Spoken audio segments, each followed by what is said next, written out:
ఆవేశం ఎండకు ఎండుతూ వానకు తడుస్తూ రేయింబోళ్ళు శ్రమించిన ఒక్క అరపూట అన్నానికి నోచుకోలేని నిర్భాగ్యులు నా ప్రజలు. చాలిని బట్టలు శరీరాన్ని కప్పలేకపోతే అవమాన భారంతో సిగ్గుపడుతూ తిరిగే నా చెల్లెళ్ళు తల్లి పాలు లేక తాగడానికి కనీసం గజ్జి కూడా లేక ఏడ్చి సొంబతిల్లిపోయే పసిబిడ్డలు వాళ్ళని చూసి ఆవేదన పడక నీతో మంత్రాలు చేయనా నీ దుష్ట సామ్రాజ్యం నా జాతిని సర్వనాశనం చేసింది రోజు ఆ కన్నీటి ప్రవాహాల్లో కరిగిన ఏ కొట్ట కరుణ కట్టింది పాఠశాలపై పగబట్టింది రేగిన ఈ అగ్ని జ్వరం చల్లారదు నీ అధికారం అంతమయ్యేంత వరకు ఆఖరి జలప్రాణి ఇక్కడ వదిలి పారిపోయేంత వరకు ఈ లిక్కుటారులే ఈ రక్త వర్షాలే ఈ జీవన పోరాటమే stop it Raju stop it this is God. మేము భారతీయదేశ ప్రతినిధులమన్న సంగతి నీవు మర్చిపో.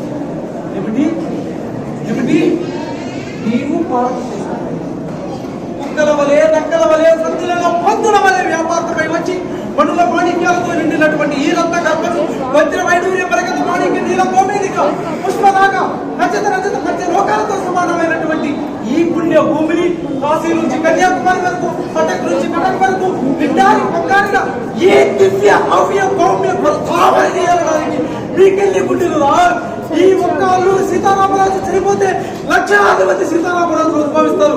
ఒక్కొక్క విప్లవీరుని విజృంభించి బ్రిటిష్ సామ్రాజ్య పురాతులు పెలగిస్తారు.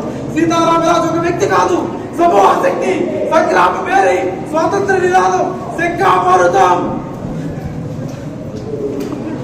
మట్టిలో మట్టినై నీటిలో నీటినై నా ప్రజల ఊపిరిలో ఊపిరినై మనుషులు జోడలై నా జాతి జనులు పాడుకునే